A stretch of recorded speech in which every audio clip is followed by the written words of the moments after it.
All right, Tarsi Hynes, thank you so much for joining me today.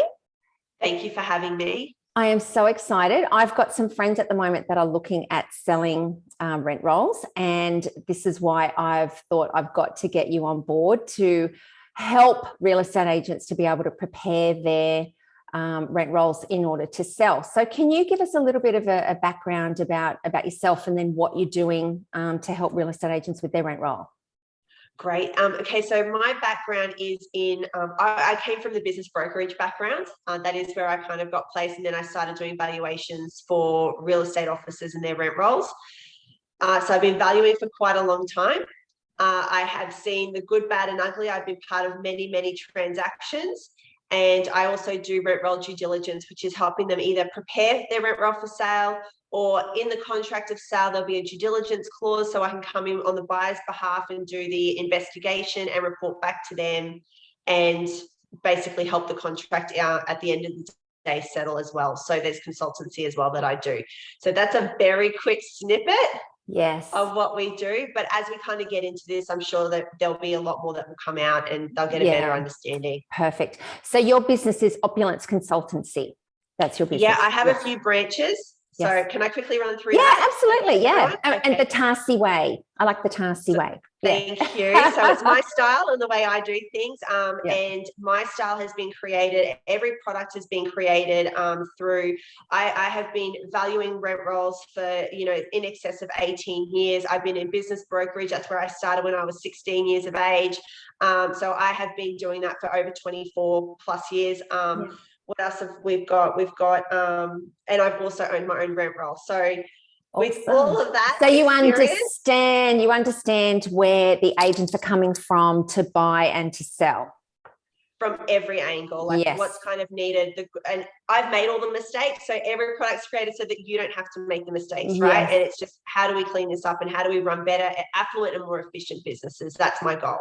Perfect. So I've got Opulence Consultancy, and under that banner, I do business valuations for real estate agents and management rights businesses. I also do rent roll due diligence and consultancy under that banner. I've got Opulent Realty, which is a buyer's agency service for real estate agents. So they want to buy a rent roll, they're time poor, they can't find one.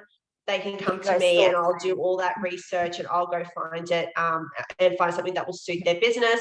And then I also have another leg to my business that is not out yet but is coming, and it's called the Affluent Realtor System Initiative, which is Tarsi. It is basically me on steroids in your business, 24 hours 7 days a week, helping you run an affluent and efficient business. But there'll be more of that coming soon. So. Awesome. Yeah, well, let us know about that, and then we can we can talk about that later too. Definitely. So just, I've got one question for you first before I launch into my rent roll questions. So is a sales business worth anything? Like if or it's, I mean, I know you specialize in the rent roll, but you've got the business brokerage as well. So if there's an agent that's been, been going for the last 10 years, they've got a great database, they don't have a rental division, is that business worth anything?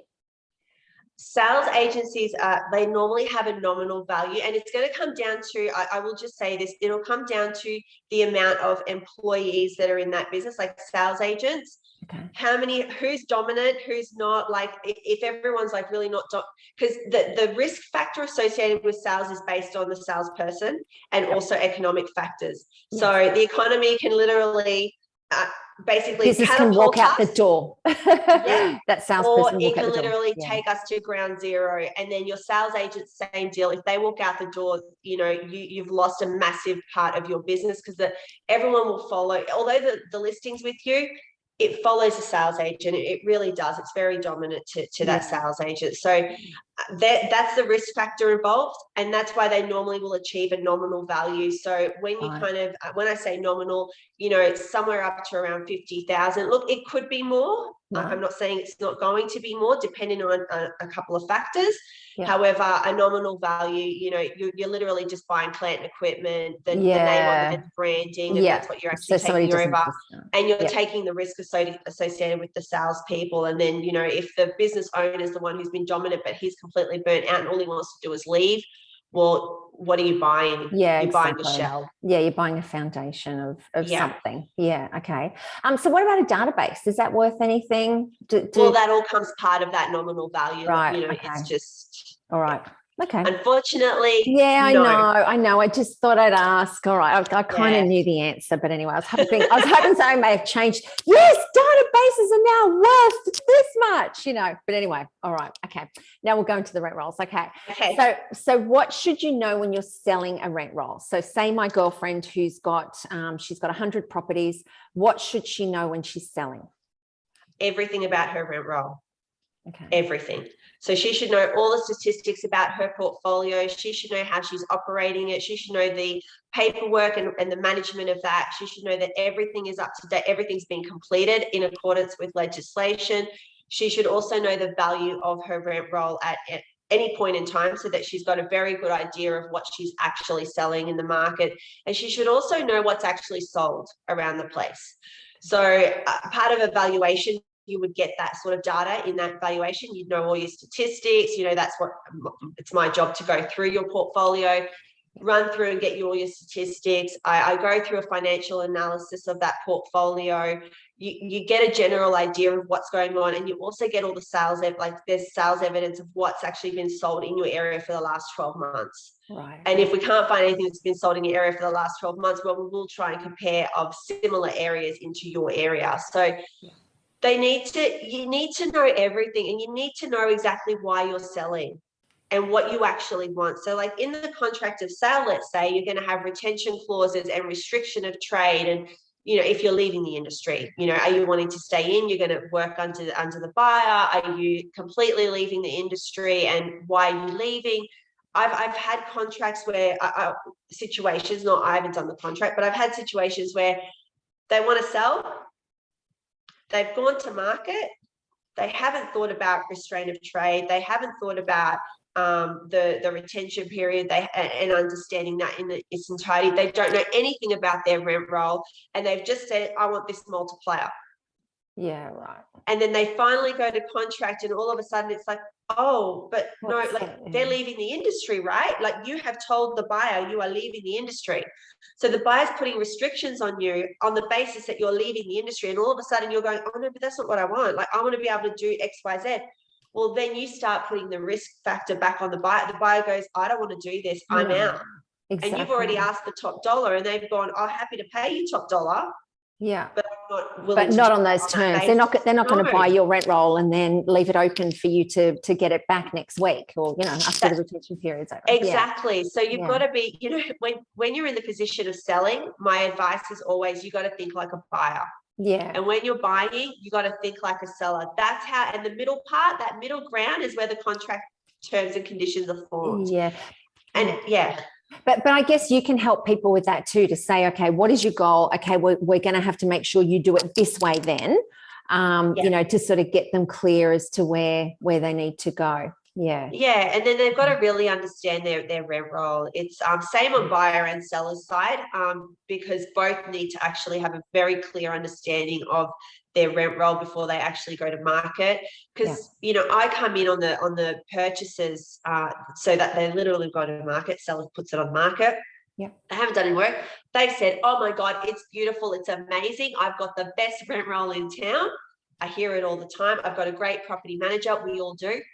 Yeah. And then I come in the background on behalf of the buyer for the due diligence clause, and I literally present all the flaws within the portfolio. So here's all the discrepancies. We could have had that already fixed up way before. So it's you got to kind of think like, I want to sell my rent roll. Well, when am I going to trigger that? Well, you should have a business plan in place, right? Yeah. Your business plan should already be, and you got to flow with it. I understand that. Yeah. But 18 months out, you should be going, I need to prepare for sale. Yes, exactly. And so that's my next question. So what can they do to prepare in advance? So say if my girlfriend wants to sell in 12 months, what can she do now? Well, I am going to say hire a consultant. Yes, you. Yes. I am going to say that. Yes. Only because so everyone's got to see that time is money, right? That's the exchange today. Time is money. So if you want to go and do the background work in your rent roll, because you've been doing that rent roll for forever, or you get your property manager to do it, they're going to look at it through the eyes of the same way they've been doing that for however many years they've been in business. Yeah. Somebody outside comes in, I know it differently. Yes, exactly. So, and the process that we've got in place will actually show up everything in your portfolio that you would never be able to find, because the time it takes to actually go through it is intense. Yeah. And it's a very intimate process. Yeah. So why not get somebody else to do that? And then we come with the list, go ahead and tidy it up, or even get them to help you tidy it up. Like we do that as well. We can tidy it all up. Yeah. Present it really nicely and know that you've got this beautiful, beautiful bit of information that you can now provide to the outside world. Yeah. They come through. You can actually ask the top dollar and be very comfortable knowing that when they come to do their due diligence, here's the report. Yeah. Onus is still on the buyer to have a look, but it's do you know what I mean? Like that's where you get the top dollar. Yeah. I guess it's like, putting it into a sales perspective. If it's like, there's a seller selling a house and they get a building and pest inspection done and they get, obvious things fixed and all that sort of stuff, or things that they didn't know about. It's the same thing that could cause problems once you've got a buyer and then the buyer's like, well, hang on a minute, and then it can cause trouble. Then you have the sale fall through and nobody wants that. You want to know exactly what you've got. The buyers want to know exactly what they've got. So it's just a way that I always say, transparency, isn't it? It is. And I always say with due diligence isn't about making a contract fall over. That's not our goal. Our goal is to assist with handing over and making a transaction really smooth. So, if the buyer decides that, hey, I've done my due diligence and the report comes back with all these discrepancies and I'm happy to purchase that on the basis that I'm going to have to fix it, they've got to remember that's time. Yeah. Time is money. So if they're going to invest in that to fix it, well, they're going to have to employ or do something extra, and they're going to be putting more stress on staff, more stress on themselves. So they've actually got to weigh what that kind of looks like. Yeah. Whereas if a seller can prepare it before it goes to market, they're not going to have as much work at the end of the day. And when the actual transaction settles, it's all there. Yeah, exactly. It's all there. Like if you have a look at the contract to sell, the list of stuff that you need to provide at the end for each and every property is exhausting. Yeah, I could imagine. So it's having that all ready to go. Like it's if I was just going to say, if I was selling a rent roll, I would rather you come in and do like your audit for me so that I know that everything's okay, rather than you come in on behalf of the buyer and then I'm, oh my gosh, I'd rather you on my side to prepare it rather than on the other side to say, these are all the things that, that are lacking in the rent roll. Yeah. And it's also like, I really hate saying it, but it's also like an ego thing too. Like you think it's the best one and then you get shown differently and you don't feel that. So why not do that part before it goes to market and actually be so confident in knowing, exactly, oh my God, I've done because you've done everything. The truth is we have so much legislation and so compliance. many things that it's not.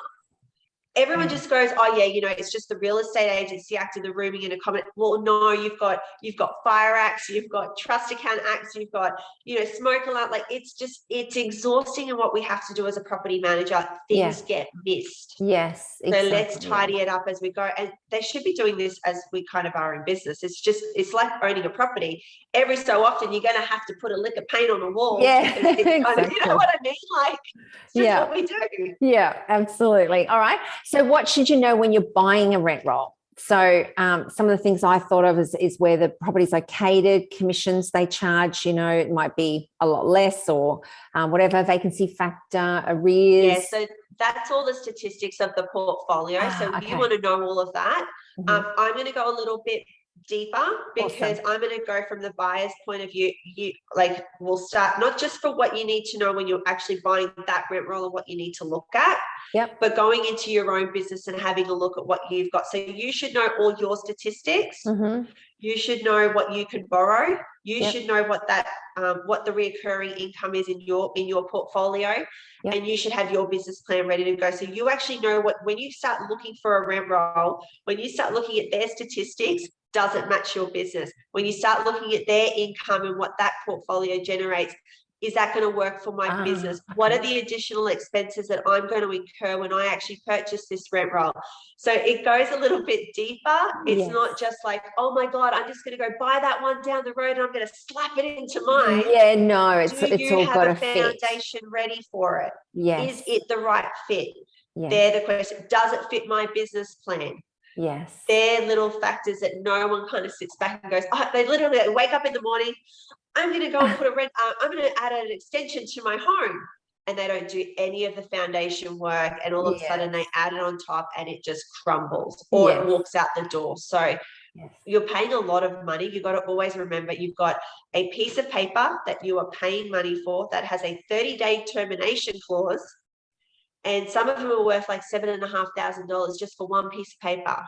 Yeah. Exactly. So you multiply that by 100. I'm not talking everyone's rent rolls the same. I'm talking just in general, right? There's $750,000. You lose one every day. You know, they start walking out the door. There's $7,500 to kiss goodbye. So it's really important to know what your property managers are doing, what your rent roll is looking like, or and have that real foundation, you know, your borrowing capacity. What are you going to do when if you have to sell off the rent roll? Like, just there's so many factors involved that no one kind of sits and looks back at. Property management is like that, isn't it? You were saying about different acts and everything. Like, it is very much, you have to dot your I's and cross your T's, don't you? And property management is so litigious and everything else. So there's, of course, when you're selling it as well. Gosh. Yeah. Okay. All right. So just one thing, one of my girlfriends got caught a couple of years ago. I think she sold the rent roll with an ongoing business. And then she was told after that she had to pay the superannuation of some of the staff members, which she never factored into. The long service leave, because she sold the business and the employees were there and they took the employees over. So is that something, does that make sense? I think it's all negotiated at the time of the contract. So I believe that's a solicitor question. Yeah, right. And I believe that a solicitor should have, or an accountant at that point in time should have triggered those questions. No. So, but I guess it's, you've got to get other people involved, don't you? You've got to get the solicitors involved as well, because that was something that she felt let down. It settled and they said, oh, hang on a minute, you've got to pay the long service leave. And she was like, holy crap, I didn't know I had to do that. I thought that they were taking the staff and the rent roll and the business. So, there's lots of little things that can come up, isn't there? You actually need to find you have to find people that are going to help you in the whole journey. Even in my own business, like I have a business coach, I have a marketing specialist, I have, an emotions coach, I have a money coach. Like you've got to have different people behind you. If you want to scale, you want to grow, you need those people for support. So when you're going to go to contract and you're going to grow your business, you need to have a solicitor involved who understands rent rolls. That is the key. Yes. Because I have seen where a person has paid, here's a horror story, they paid $185,000 more for the business than what they should have, because the solicitor didn't understand the difference between a rent roll business and a management rights business. There was one little key thing that was going on in their business. They had a caretaking agreement for some lawn mowing. And in that instant, it triggered them to do it as a management right. So it's really, really, really important to come in and actually get the right solicitor in place. That's extremely important. Again, having an accountant who is efficient and qualified in what they know about real estate businesses.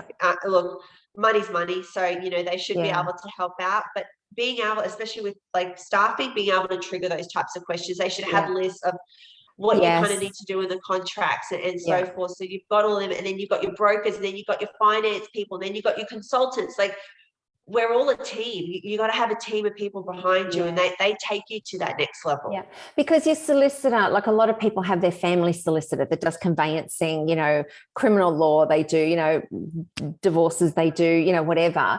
It's not their specialty as a rent roll, is it? It's sort of like, I think, very important. Yeah, well, they might, like, we don't know. They might have an arm to their agency that's got that listed. But it's like, if you've got software or something like, you need an IP person, like someone who specializes in IP law, or someone who does family law. So everyone has a niche specialty. Just make sure they know it. Yeah, make sure Yeah. they know it. So where do people get caught out in a rent roll? Like buying a rent roll? So apart from something that's already said. Well, we've kind of run through all of that as we've kind of gone. I Yeah. think it's the basis of them not understanding what's actually about to come. Yeah. You know, you've gone and you've bought a rent roll, and all of a sudden, and you are taking on the historical information of that portfolio. So you need to really understand what's actually going on. You Yeah. kind of embed it, and until you embed it, you don't really know what a landlord's like. So You could be you've got to buying trouble. Yes. you Yes. can, but that's where you've got to that's where you know, we kind of go through and make sure that any QCAD or anything like that that's going on. But once you buy it, this is, you know, you've got all these other things going on. You've got software, you've got, you know, new staff that you're taking on. Sometimes you've got to get to know them. How do they do everything? Then one person leaves and you might find something wrong in their portfolio. And then you've got, you know, business that walks out the door. So there might be, you know, I've had a client who purchased a rent roll. It's a big rent roll. And the reason that they've got a big rent roll is they had to constantly have somebody putting properties back onto the rent roll because they were constantly losing them. Oh, okay, right. So okay. when they bought it, they got caught out in the fact that they're losing all these properties all the time, and they didn't have a BDM to come and replace that at that point. So Right. you know, they've got a BDM now that's able to replace it, but it's a very quick turnover in that area. So Yeah. you really don't know what you're getting until you There's put it so on. much involved. Like what you're just talking, it's like, oh yeah, I didn't think of that. Oh, I didn't think of that. So I mean, this is going to spark, you know, sort of spur on a lot of thoughts with some of the principles that are just gone. I'm going to buy a rent roll. Yeah, okay. Listen to And this we want first. them buying. We want them to buy rent rolls. We want people selling rent rolls. We want people Yes. like in their business journey to be able to grow or to move on and do That's it. something different. So we definitely want to encourage that. We And just help want to get them. the process going right in the background. So that Yeah. way it makes it really easy, because the last thing you want to do is be stressed. And Yeah. the best way to not be stressed is to think of it as you should have your rent roll ready, sale ready Mm-hmm. at any point in time. Any Yeah. point in time, because you actually don't know what's going to happen. Well, I've that's seen true people get too. sick Yes. and have to leave the industry in a hurry, and nothing's prepared, nothing's ready, and they have to sell. Yeah. You don't want to be ever in that position. Prepare for the worst, expect the best. That's kind of the That's motto. good advice. Yeah, I think that's good Yeah. advice. All right. So how do you value a rent roll?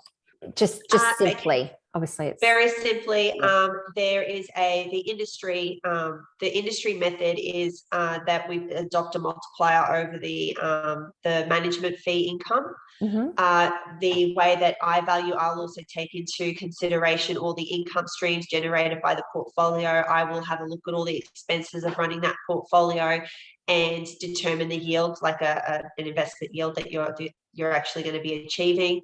I compare all your statistics. It's very basic. We're looking at your statistics. We're looking at all your income streams. We're comparing apples to apples Yes. instead of oranges to oranges. And it comes down to where the sales in the market at any given time. I only look at 12 months worth of sales. Right. That's very important, because if I'm looking further behind, you know, anything could have happened in that marketplace. Like right now, we are in a marketplace where the rent roll sales and the multipliers being achieved, they have increased. Yes. Okay. So while they're going north, we want to keep going north with them, if that makes any sense, you know. Yeah. So it's very, very important that value-wise, we're looking at all your income, we're looking at your statistics. I will also look at the expenses of running that portfolio, inclusive of your employees, just so that we get a very good idea of what's kind of going on.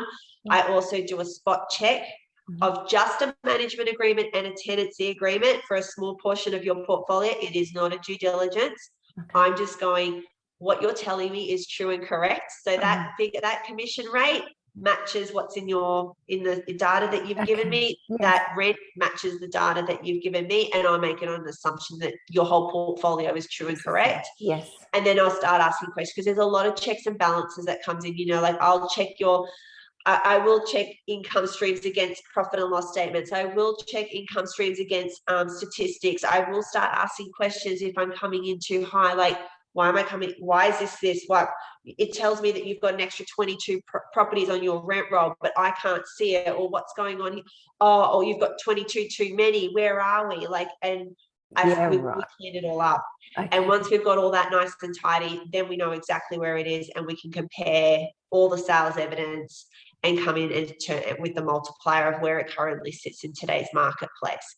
So there's a little bit of science behind it. It's not Yes. simply like, oh, we're just going to adopt a multiplier and here it is. That's what most agents do, though.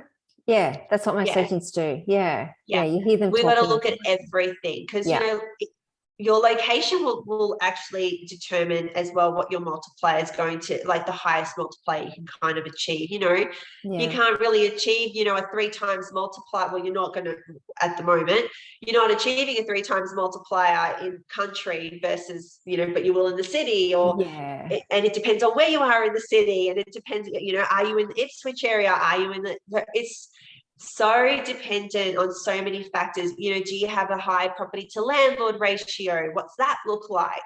You know, if one landlord walks out the door, they take 10 properties with them. Yeah. So we have to look at all those factors that are involved in the rent roll. It's not as simply just, I'm going to stick a number on it and let's hope for the best. Yeah. Okay. We've got to assess the risks associated with that portfolio, and then we've got to assess all the income of that portfolio can generate. Are we in line with what your statistics are saying? And if we're not, well, why not? Yeah. And then you've got an accounting background too, don't you? I have done my diploma in accounting, so I'm not an accountant by trade, but I've been doing this same role for 20 something years. So But you've got the background. You know what you're talking about as far as that goes. 100%. All right, perfect. And so, is it a great time for principals to sell now? Because the way I look at it is that a lot of the people that property prices have gone up, so they've sold a lot of their investment portfolios. So the ones that are left now, I would say, are the ones that are going to stay. Is that right? Just my sort of basic thinking. As in the rental property. The stick around. Most likely they don't need to sell, so they're not going to sell. You know, you got to remember that we have been through the ringer in the property industry, and anyone who rode that wave just went, you know what, it's time to get out. There's some mum and dads who probably were sitting there like, I can't do this investment property thing anymore. I really want to get out. Yes. Really good time. There was a lot of holiday letting that holiday properties that they went after the whole, you know, COVID thing happened. They say, I'm out. Let's do this. So a lot of those rent rolls took a really big hit. I think if the question I just want to confirm is it the right time to sell right now? I don't think there's ever a wrong time to sell. It comes down to your strategy. So if your strategy right now is, I'm ready to sell my rent roll, I'm ready to go do something different with my business journey, or, you know what, I've really had enough of property management, I just want to focus on sales because I'm a sales agent and that's what I do dominantly. I would be going, go ahead and sell your rent roll. It's the right time for you to sell your rent roll. If it's in 10 years' time and we're in a market where the multipliers have gone south, but that's the right time for you to get out, get out. You know, there's always buyers in place ready to buy. And, you know, again, on the other side, if you're a buyer and you're ready to purchase, don't wait. Like, you know, all of a sudden it's like, oh, I'm thinking about buying a rent roll, and then they kind of come in, oh, I don't want to buy it now. The multipliers are too high. But you said you wanted to buy 18 months ago. So why weren't we ready back then? We should have been ready, you know. And again, it comes down to if everyone was sale and buyer ready because they were ready at any point in time to do something with their business, we wouldn't have that. So my advice is, if you are wanting to sell. If you are wanting to buy. Speak to the professionals, get help, and let's just move on. Like, everyone has a journey. Let's just be part of that business journey and go to that next level. Yeah, no, that's good advice. All right, so what else should real estate agents know about buying or selling a rent roll? I mean, we've covered so much. I've learned a lot. We really have. I'm like, I don't know what else to kind of tell you. There's so much. Look, there is a lot. I think it's actually just getting in and making. If you're in business, like right here and now, it is about getting your, like, go through and let's have a look at your rent roll. Let's get it running right. And then let's start looking at your business plan. Let's start looking at what you actually want as a person. Because your business plan and your personal plan have to all match. Yeah. So it's like, how do we get that to the next level? And then we can, like, once you know your statistics of your portfolio, you can start going, oh, okay, you know your break-even points of your portfolio. Okay, well, I need to look for a rent roll with a break-even of X. You know, like, I needed to make sure that the annualized management fee per property is a certain amount, because I know my break-even's here, so I need it to be here.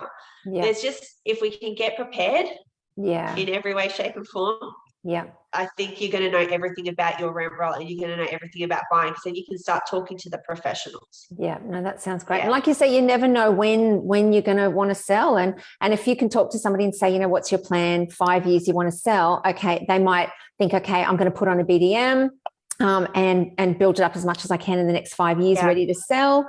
At least they've got the plan. And then if you do your audit kind of thing, then it's like, well, make sure you do this over the next 5 years.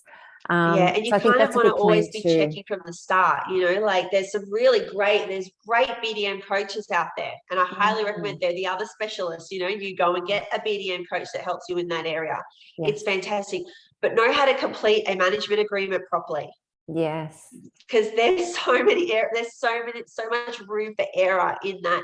Have a process to be checking on that, you know, like they're things that you should always be. Educate yourself, like constantly be going. We've got the RIQ, you know, they're going around, and I think there's another couple of consultants that are going around at the moment with all the new tenancy legislation that's coming in. Go to it, understand it, know what's actually coming for your industry, because it's not going to get easier, it's getting harder. Yeah, for sure. You've got to dot your I's and cross your T's, like you said. All right. Well, thank you so much. I'll put all your details here too, and I'm going to forward this video today to 2 of my friends, and straight away, and then I'll go into the real estate training community. Thank you so much. I learned so much out of that. That was amazing. I hope I didn't overwhelm anyone, but no, anyways, not at all. Always phone.